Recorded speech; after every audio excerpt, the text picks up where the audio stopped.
Good morning बच्चों। मैं Pradeep sir आपको क्लास 10th में गद्य खंड का सेकंड चैप्टर बाल गोविंद भगत की आज रीडिंग कराऊंगा। बाल गोविंद भगत जिसके लेखक हैं राम वृक्ष बेनीपुरी। तो सबसे पहले हम लोग राम वृक्ष बेनीपुरी का जीवन परिचय पढ़ेंगे। राम वृक्ष बेनीपुरी। राम वृक्ष बेनीपुरी का जन्म बिहार के मुजफ्फर ज़िले के बेनीपुर गांव में सन 1899 में हुआ। माता पिता का निधन बचपन में ही हो जाने के कारण जीवन के आरंभिक वर्ष अभावों, कठिनाइयों और संघर्षों में बीते। उनके माता पिता का निधन जो था वो बचपन में ही हो गया, और जब बचपन में निधन हो गया तो राम वृक्ष बेनीपुरी का जो जीवन है वो बहुत ही कठिनाइयों में व्यतीत हुआ। 10वीं तक की शिक्षा प्राप्त करने के बाद वे सन 1920 में राष्ट्रीय स्वतंत्रता आंदोलन से सक्रिय रूप से जुड़ गए। कई बार जेल भी गए।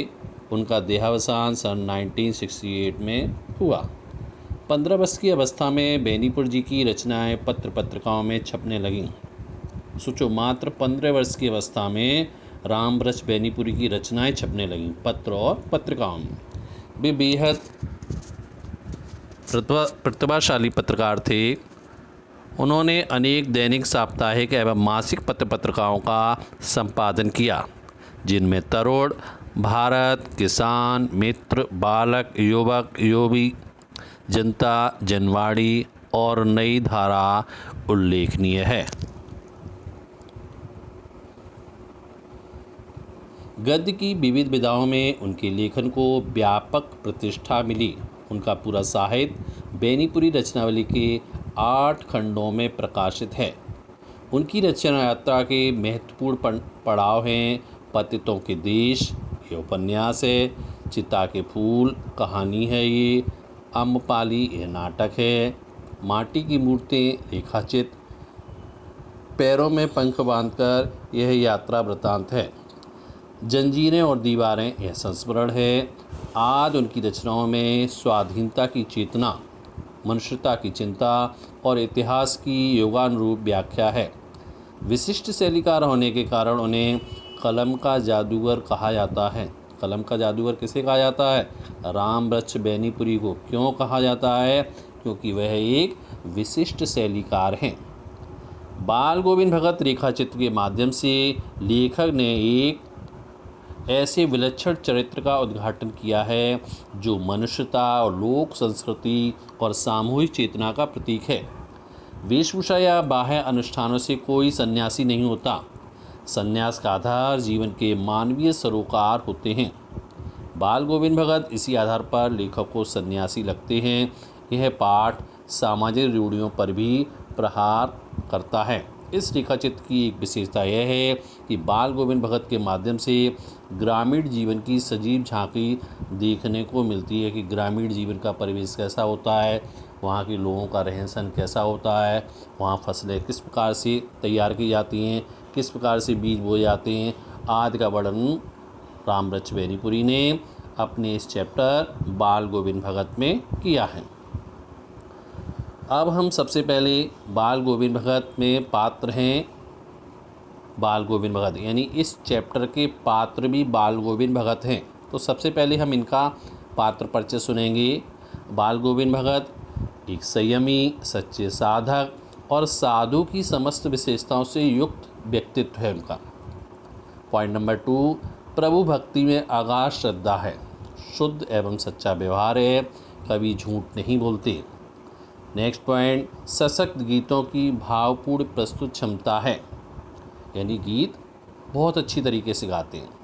नेक्स्ट पॉइंट, सामाजिक रीति रिवाजों तथा मान्यताओं को तोड़ने तथा परंपराओं से अलग हटकर निर्णय लेने की अद्भुत उनमें क्षमता है। नेक्स्ट पॉइंट, मोह माया से मुक्त है। नेक्स्ट पॉइंट, अपूर्ण आत्मविश्वास तथा परिश्रमी गृहस्थ और साधु का अद्भुत समन्वय। नेक्स्ट पॉइंट, इच्छा के अनुरूप अंत, यानी जैसी वो चाहते थे, जिस समय में वो अपना अंत चाहते थे, अपनी मृत्यु चाहते थे, उन्हीं की इच्छा के अनुरूप उनकी मृत्यु हुई। तो अब हम इस चैप्टर की रीडिंग पढ़ेंगे। चैप्टर का नेम है बाल गोविंद भगत। बाल गोविंद भगत मंझोले कद के गोरे चिट्टे आदमी थे। 60 से ऊपर के ही होंगे। बाल पक गए थे। लंबी दाढ़ी या जटाजूट तो नहीं रखते थे, किंतु हमेशा उनका चेहरा सफ़ेद बालों से ही जगमग किए रहता।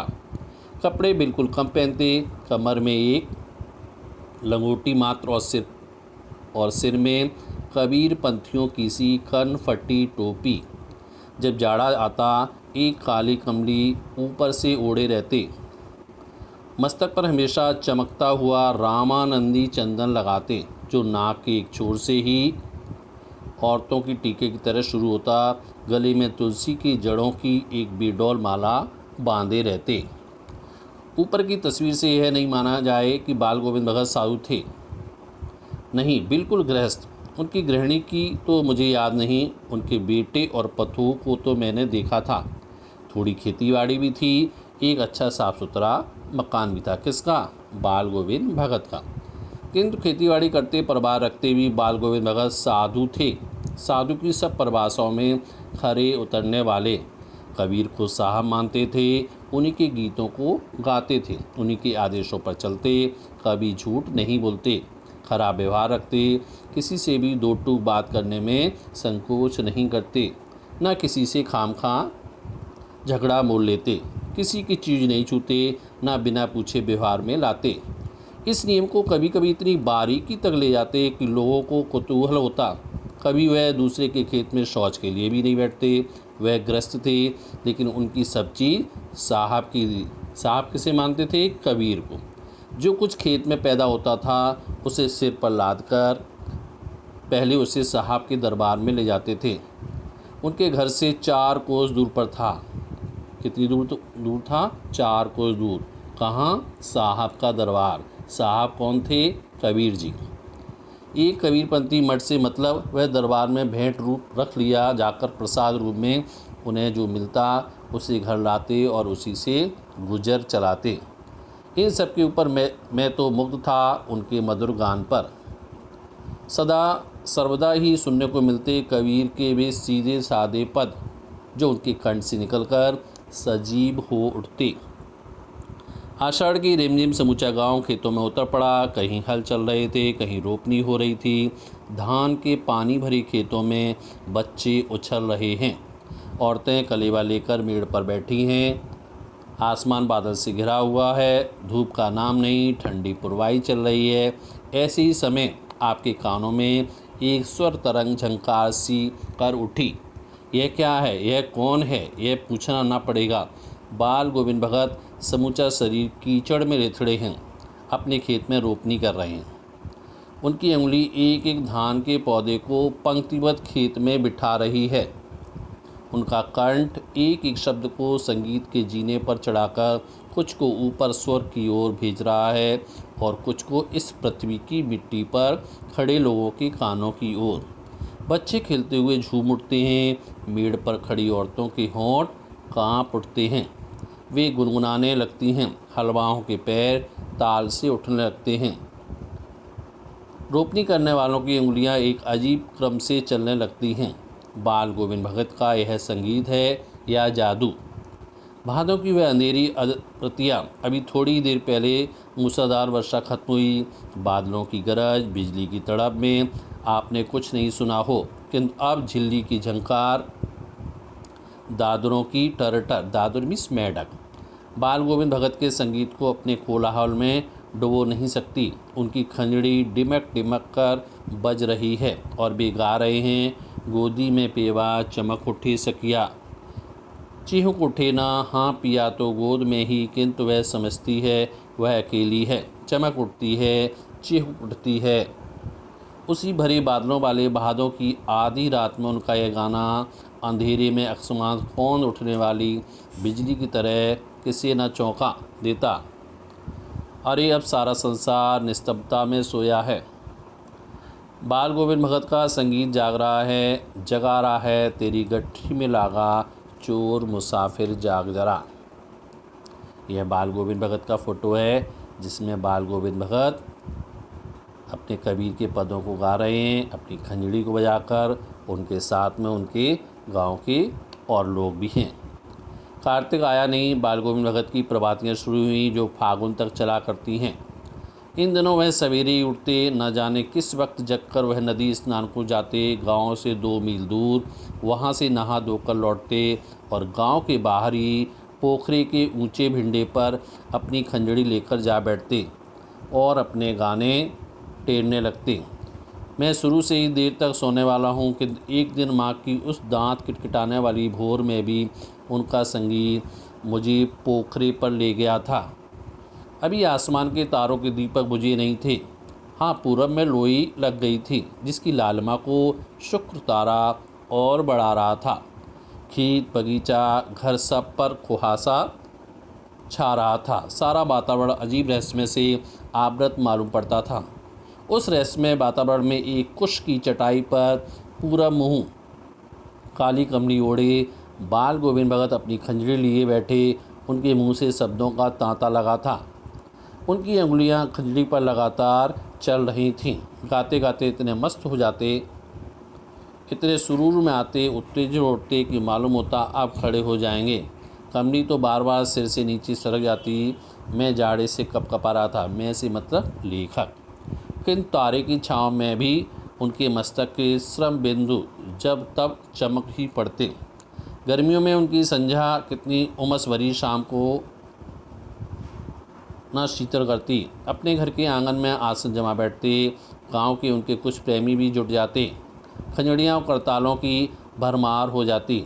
एक पद बाल गोविंद भगत गाते, उनकी प्रेमी मंडली उसे दोहराती और तिहराती। धीरे धीरे स्वर ऊंचा होने लगता। एक निश्चित ताल, एक निश्चित गति से उस ताल स्वर के चढ़ाव के साथ श्रोताओं के मन भी ऊपर उठने लगते। धीरे धीरे मन तन पर हावी हो जाता। होते होते एक क्षण ऐसा आता कि बीच में खंजड़ी लिए बाल गोविंद भगत नाच रहे हैं। उनके साथ ही सबके तन और मन नृत्यशील हो उठे। सारा आंगन नृत्य और संगीत से ओतप्रोत है। बाल गोविंद भगत की संगीत साधना का चरम उत्कर्ष उस दिन देखा गया जिस दिन उनका बेटा मरा। इकलौता बेटा था, वह कुछ सुस्त और बोदासा था, किंतु इसी कारण बाल गोविंद भगत उसे और भी मानते। उनकी समझ में ऐसे आदमियों पर ही ज़्यादा नज़र रखनी चाहिए या प्यार करना चाहिए, क्योंकि ये निगरानी और मोहब्बत के ज़्यादा हकदार होते हैं। बड़ी सास से उसकी शादी कराई थी। पतोहू बड़ी ही सुबह और सुशील मिली। घर की पूरी प्रबंधिका बनकर भगत को बहुत कुछ दुनियादारी से निवृत्त कर दिया था। उसने उनका बेटा बीमार है इसकी खबर रखने की लोगों को कहाँ फुर्सत, किंतु मौत तो अपनी ओर सबका ध्यान खींचकर ही रहती है। हमने सुना बाल गोविंद भगत का बेटा मर गया। कुतूहलवश उनके घर गया, देखकर दंग रह गया। बेटे को आंगन में एक चटाई पर लिटाकर एक सफ़ेद कपड़े से ढांक रखा था। किसने? बाल गोविंद भगत ने। वह कुछ फूल तो हमेशा ही रोपते रहते थे। उन फूलों में से कुछ तोड़कर उस पर बिखरा दिए। किस पर? अपने पुत्र की डेड बॉडी पर। तुलसी दल भी सिराने एक चिराग जला रखा और उसके सामने ज़मीन पर ही आसन जमाए गीत गाए चले जा रहे। वही पुराना स्वर, वही पुरानी तल्लीनता। घर में पतोहू रो रही है जिसे गांव की स्त्रियां चुप कराने की कोशिश कर रही हैं, किंतु बाल गोविंद भगत गाए जा रहे हैं। हाँ, गाते गाते कभी कभी पतोहू के नज़दीक भी जाते हैं और उसे रोने के बदले उत्सव मनाने को कहते हैं। आत्मा परमात्मा के पास चली गई। बिरहणी अपने प्रेमी से जा मिली। भला इससे बढ़कर आनंद की कौन बात है? मैं कभी कभी सोचता हूँ यह पागल तो नहीं हो गए, किंतु नहीं, वह जो कुछ कह रहे हैं उसमें उनका विश्वास बोल रहा था। वह चरम विश्वास जो हमेशा ही मृत्यु पर विजयी होता आया है। बेटे के क्रियाकर्म में तूल नहीं किया, पतू से ही आग जलाई उसकी। किंतु ज्यों ही श्राद्ध की अवधि पूरी हुई, पतोहू के भाई को बुलाकर उसके साथ कर दिया, ये आदेश देते हुए कि इसकी दूसरी शादी कर देना। इधर पतोहू रो रो कर कहती है कि यदि मैं चली जाऊंगी तो बुढ़ापे में कौन आपके लिए भोजन बनाएगा? बीमार पड़े तो कौन एक चुल्लू पानी भी देगा? मैं पैर पड़ती हूँ, मुझे अपने चरणों से अलग नहीं कीजिए। लेकिन भगत का निर्णय अटल था। तू जा, नहीं तो मैं ही इस घर को छोड़कर चल दूंगा। कौन कह रहा था? बाल गोविंद भगत। किससे कह रहा था? अपनी पुत्रवधू से। उनकी आखिरी दलील और इस दलील के आगे बेचारी क्या चलती। बाल गोविंद भगत की मौत उन्हीं के अनुरूप हुई। वह हर वर्ष गंगा स्नान करने जाते। स्नान पर उतनी आस्था नहीं रखते जितना संत समागम और लोक दर्शन पर। पैदल ही जाते। करीब 3 कोस पर गंगा थी। साधु को संभल लेने का क्या हक, और ग्रस्त किसी से भिक्षा क्यों मांगे? अतः घर से खाकर चलते और फिर घर पर ही लौटकर खाते। रास्ते भर खंजड़ी बजाते, गाते, जहाँ प्यास लगती पानी पी लेते। 4-5 दिन आने जाने में लगते, किंतु इस लंबे उपवास में भी वही मस्ती। अब बुढ़ापा आ गया था, किंतु टेक वही जवानी वाली। इस बार लौटे तो तबीयत कुछ सुस्त थी। खाने पीने के बाद भी तबीयत नहीं सुधरी। थोड़ा बुखार आने लगा, किंतु नेम व्रत को छोड़ने वाले नहीं थे। वही दोनों जून गीत, स्नान, ध्यान, खेती-बाड़ी देखना दिन दिन छीजने लगे। लोगों ने नहाने धोने से मना किया, आराम करने को कहा, किंतु हंसकर टाल देते रहे। कुछ दिन भी संध्या में गीत गाए, किंतु मालूम होता जैसे तागा टूट गया हो। माला का एक एक दाना बिखरा हुआ। भोर में लोगों ने गीत नहीं सुना। जाकर देखा तो बाल गोविंद भगत नहीं रहे, सिर्फ उनका पंजर पड़ा है। तो ये बाल गोविंद भगत, जिसके लेखक रामव्रज बेनीपुरी थे, जिसको हमने आपको रीडिंग कराई आज, इसको आप दोबारा फिर से रीड करें। बार बार पढ़ेंगे तो जितने भी शॉर्ट क्वेश्चन होंगे, चैप्टर बेस्ड क्वेश्चन होंगे, आपको आराम से समझ में आएंगे और आराम से उसको कर लेंगे। और इसके 1 वर्ड आंसर MCQ क्वेश्चन हमने आपको 50 क्वेश्चन बनाए हैं, आपके लिए भेजे जाएंगे। उसका आपको यूनिट टेस्ट भी दिलाया जाएगा। तो दोनों ही चैप्टर, एक फर्स्ट नेताजी का चश्मा और सेकंड बाल गोविंद भगत, इसके MCQ क्वेश्चन भी आपको तैयार करने हैं। वो आप चैप्टर पढ़ के समझ के तैयार कर लेंगे, क्योंकि चैप्टर के अकॉर्डिंग ही आपके MCQ क्वेश्चन तैयार किए गए। तो चैप्टर आपने डीपली अगर पढ़ा होगा तो आराम से उसके आप क्वेश्चन कर लेंगे। तो इसके सेकंड चैप्टर के question answer, most important question जो है मैं भेजूँगा, आपको सेंड कर दूँगा।